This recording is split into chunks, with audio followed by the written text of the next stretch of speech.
Okay, hello everyone. This should work. I've tried like 5 times to make this work. So, as you can imagine, I am not really there. This is a recording. So, what we're doing is you are watching this video, and I'm asking you to pause and then start again whenever necessary. I think you can sort of imagine how this thing will work. Now, as a first thing, I would like you to answer these 7 questions very quickly. It's a retrieval exercise, so you are allowed to use Google, you're allowed to search on the internet, and so on. So, first question. Who was the British Prime Minister in 1919? Which principle informed Wilson's 14 points approach to nations and nationhood? Which region of the world did Britain and France split amongst themselves against all previous promises? Which 2 scientists proved the importance of nationalism in the 19th century? Can you name at least 3 new countries that emerged after the war? What were the big 3 multinational empires, not the big 3 in the war, but the 3 multinational empires? And on which side did the United States fight in World War I? You can pause now and start answering those questions. Okay, so let's see the answers. The British Prime Minister in 1919 was, let me get the PowerPoints, was David Lloyd George. The principle which informed Wilson's approach to nations was, of course, self-determination. The region of the world which Britain and France split between themselves against all previous promises was the Middle East, because they promised it to the Jewish people in the Balfour Declaration. They also promised it to the Arabs in the McMahon Correspondence.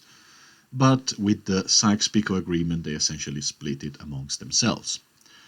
Which 2 scientists proved the importance of nationalism? We talked about Koch and Pasteur when talking about nationalism and science. 3 countries that emerged after the war. There were a bunch of countries that emerged after the war.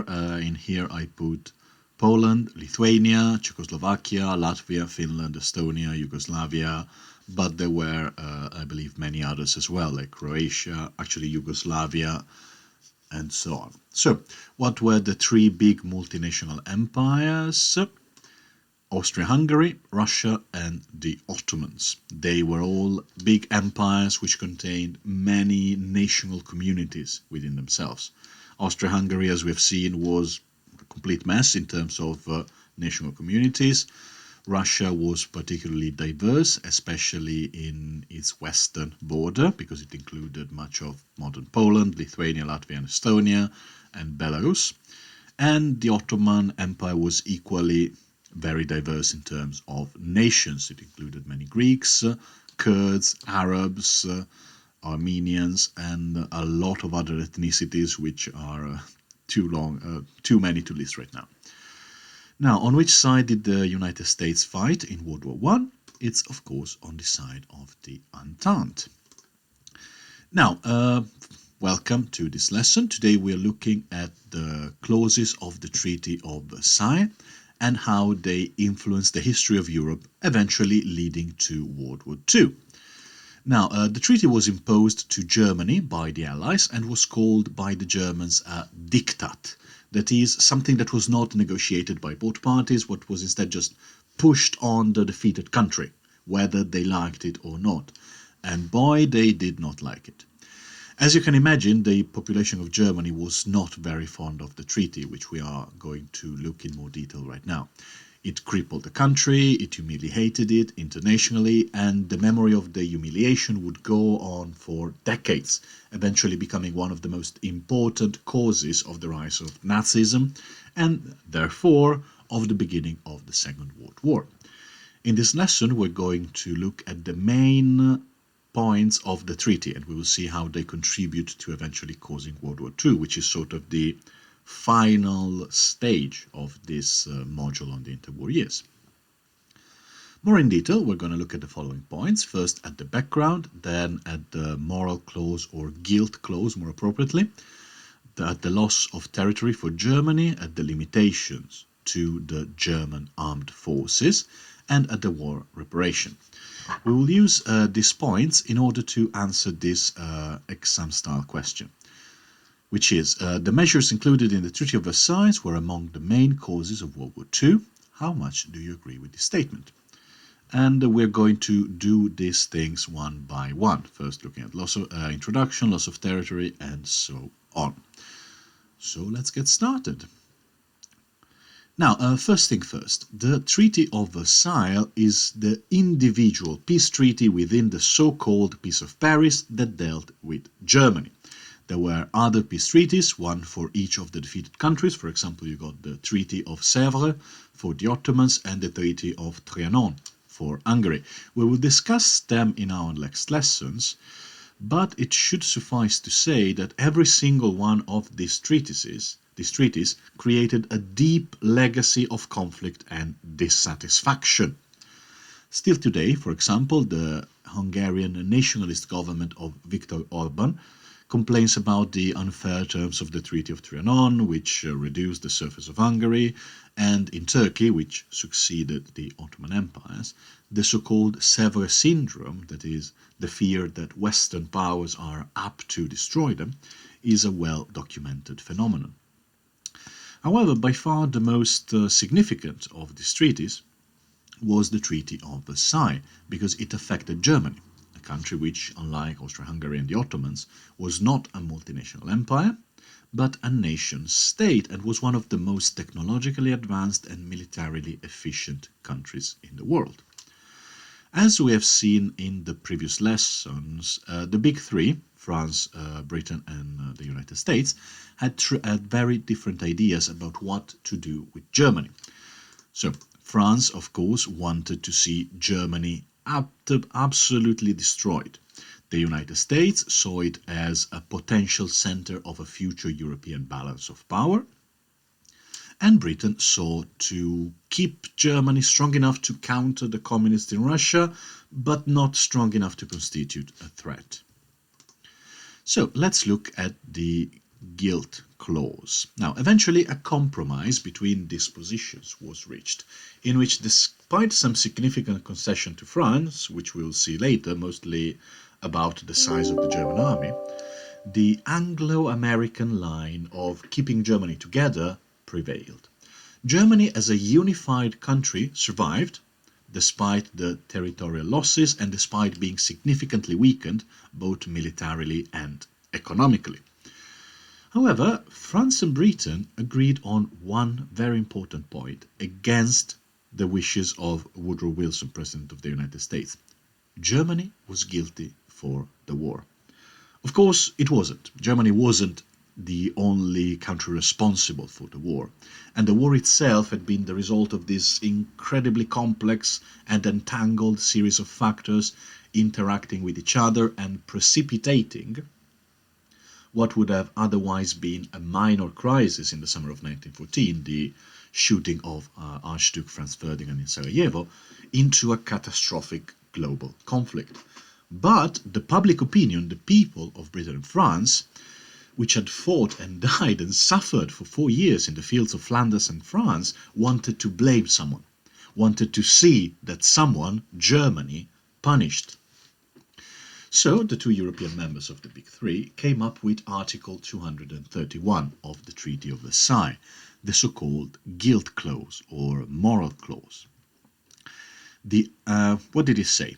The Allied and associate governments affirm and Germany accepts the responsibility of Germany and their allies for causing all the loss of damage to which the Allied and associated governments and their nationals have been subjected as a consequence of the war imposed upon them by the aggression of Germany and her allies. Essentially, Germany is guilty. It's all Germany's fault. What does it mean in terms of consequences of international politics?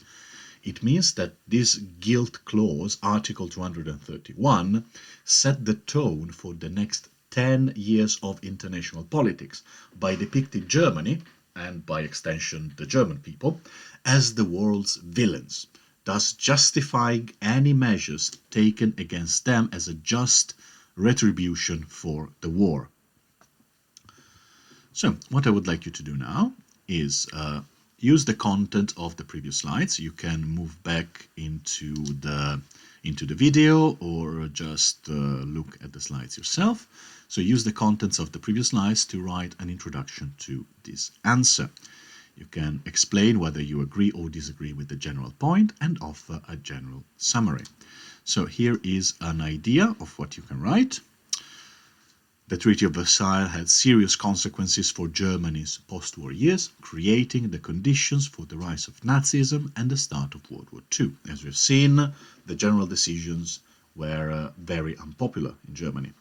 Germany saw a contraction of its territory, the imposition of severe limits to its military capabilities, and was forced to pay war reparations to the victorious countries. Those are the main points we're going to look at. So pause the video now. You can write your own version of this. This is just to help you.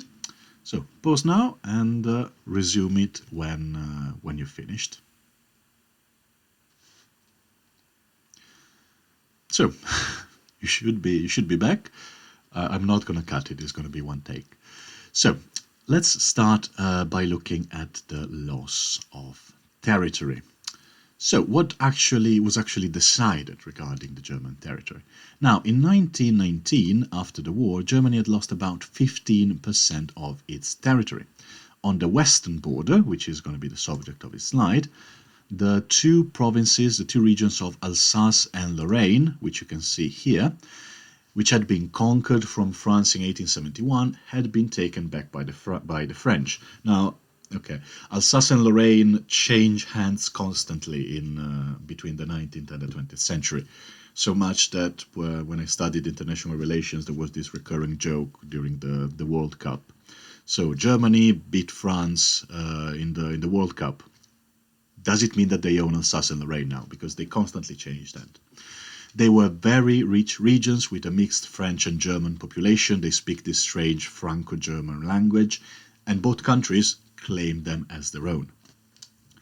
On the other hand, the Rhineland, a border region which you can see here, the slightly brownish area around the river Rhine, was demilitarized. What does it mean? It means that Germany could not station any troops in that area. The loss of Western territories and the demilitarization of the Rhineland would come back to haunt us again. First in 1923, when France occupied the Ruhr, which you can see there pointed by the arrows, and in 1935, when Germany decided to move its army to the Rhineland, thus remilitarizing it. Moving on to the east. Now, in the east, many of the territories where Polish-speaking people lived, which had been conquered by Prussia in the 18th century, they have a long and complicated history, formed the core of the new state of Poland. Other were given to Lithuania, and Czechoslovakia. You see Lithuania here to the north, Poland in the center, and Czechoslovakia to the south. Now, the easternmost part of Germany, East Prussia, as you can see in the map, was even divided from the rest of the country by a part of Poland, known as the Danzig Corridor. And the important port city of Danzig, today its Polish name should be Gdansk, was first put under international administration and then given to Poland, despite the fact that, at the time, the population was mostly German-speaking. Now, what were the consequences of this? As you can imagine, the German population was not very fond of these territorial changes. They saw the nation as being weakened, humiliated, and divided. These territorial changes would fuel German nationalism for decades and give votes to national political parties who promised to take them back, like the Nazis. The Danzig Corridor itself was one of the main points of contention between Germany and Poland, and would offer Hitler himself a pretext, an excuse to invade Poland in 1939, at the actual start of the Second World War. Moving on. Now, I would like you to do the same now, use the content of the two previous slides on the territorial changes to describe what happened. So, what I wrote briefly, but I ended up writing 100 words. You don't have to write as much, just try to concisely describe what happened and how Germany lost its territory. So, this is what I wrote for this point of the essay. From the outside, the most visible change for Germany was its loss of territory. The areas of Alsace and Lorraine were given back to France, while the Polish-speaking territories of the east formed the core of the new state of Poland. The easternmost region of Germany, East Prussia, was even separated from the rest of the country by a small part of Poland known as the Danzig Corridor. And now looking at the consequences. These territorial losses greatly increased the tensions between Germany and its neighbours, to the east and to the west, as the Germans wanted to reconquer the land that they had been forced to give up. So we're starting to see how eventually the Peace of Versailles, the Treaty of Versailles, led to World War II. You can pause the video now and start writing your own version of this.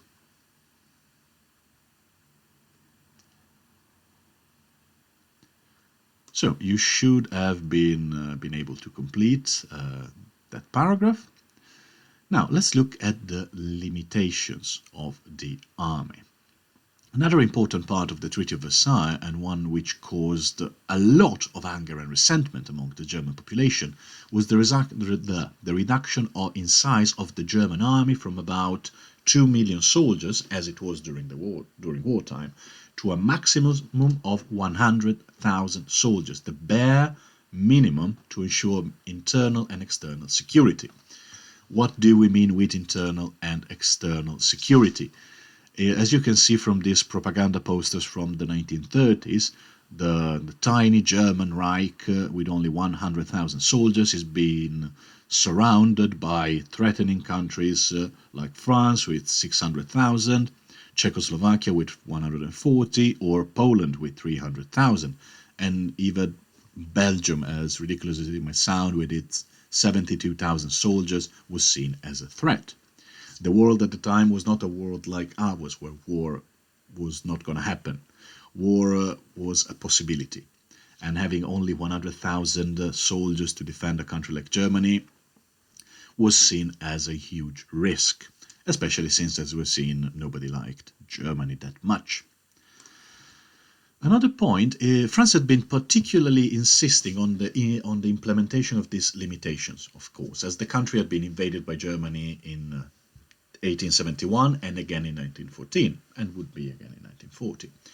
Therefore, they thought, and it is very hard to blame them, that a powerful German military would be an existential threat to France.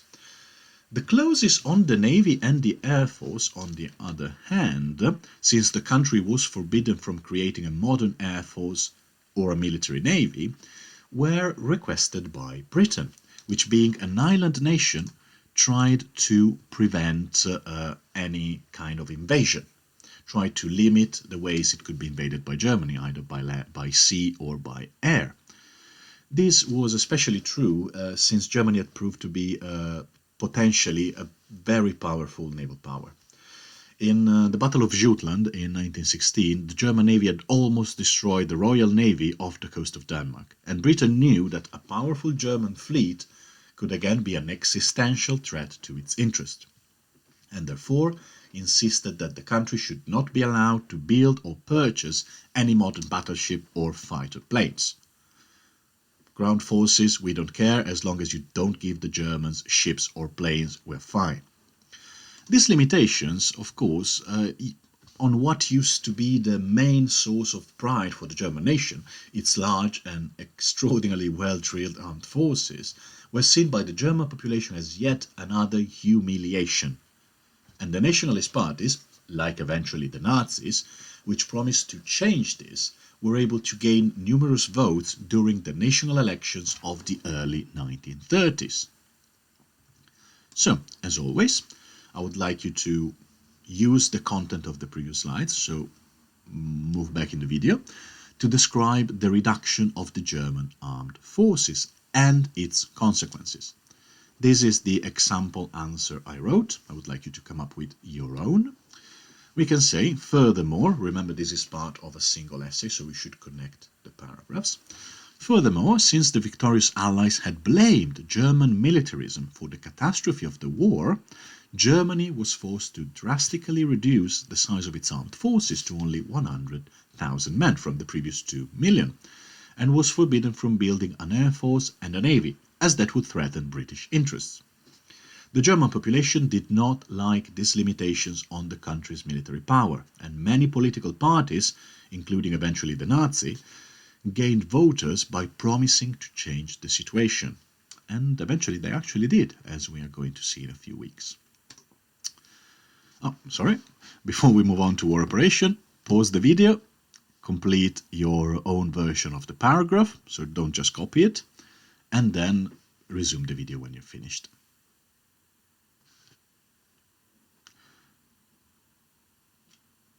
Now, on to the last part of the lesson, the war reparations. The issue of war reparation, I think, was by far the most significant for the ordinary population of Germany. Now, as we have seen before, Germany had been blamed by Article 231 of the Treaty of Versailles. The victorious country, so Britain, France, America and Italy, had therefore decided to force Germany, since it was guilty, to pay for all the damage caused by the war. And you can imagine what the damage caused by World War I could be. Half of France was in ruins. The bill was huge, and all the attempts to pay it created a considerable economic crisis in Germany. People lost their job. It was a huge disaster. All those money that the German government had to pay for reparation were not used as they should have been to help the country recover after the war. Because remember, Germany was really on its last leg in 1918. People were literally eating sawdust in the bread. They had no food. There was a huge public intervention was needed to pick up the economy of the country and allow people to survive. Now, this unrealistically huge reparation also caused a series of important and dramatic events, not just the loss of the ability to rebuild the country. Now, in 1923, and I think we're going to look at this in a series of future lessons, since Germany was unable to afford the yearly payment, France invaded. France could not get its money, so it invaded the Ruhr, a very rich region, rich in terms of coal deposits, rich in terms of steel factories, rich in terms of industrial capabilities, and we are still in an industrial kind of age. So coal means power, and power means wealth.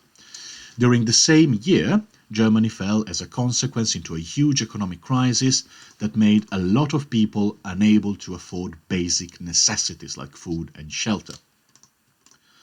Now, during the same, the issue of the reparation was settled in 1932, the year before the Nazis took power. They took power in 1933.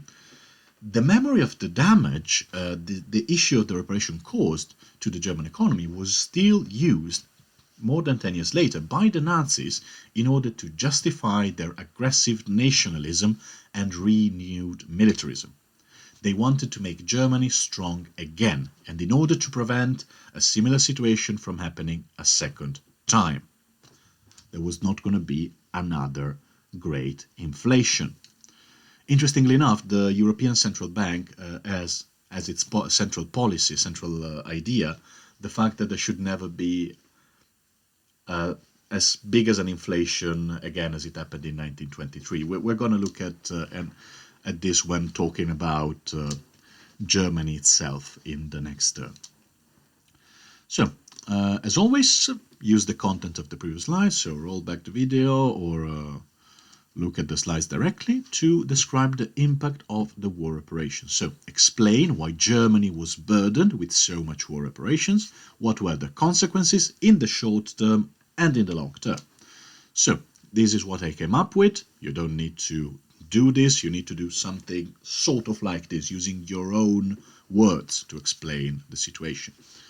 So, but, again, connection to the other paragraph, but by far the most crippling condition of the treaty was the payment of an extraordinarily huge amount of money in war reparations to the victorious countries, especially France, since Germany had been declared guilty of causing the war in Article 231 of the Treaty of Versailles.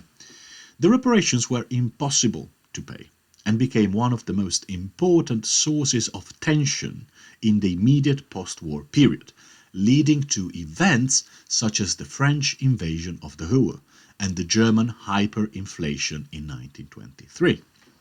While the issue of the war reparations was ultimately settled in 1932, the memory of how the Allied powers had humiliated Germany would continue to fuel German nationalism and aggressiveness during the years between the rise of the Nazis in 1933 and the beginning of World War II in 1939. So, pause the video now, write your own version of the paragraph, and then resume the video. Now, moving on to the conclusions. To summarize, the Treaty of Versailles was blamed Germany for the war and punished it in 4 different ways. First, it attributed the entire guilt of the largest war ever fought so far on the German government. Second, it reduced its territory. Third, it limited its armed forces. 4. It imposed unrealistically high war reparations. Now, while by itself the treaty was not enough to cause a huge event like World War II, it did set the stage for it. It caused a huge resentment in Germany, which felt humiliated. This resentment was then used by nationalist parties like the Nazis, who promised to cancel the treaty in order to make Germany great again.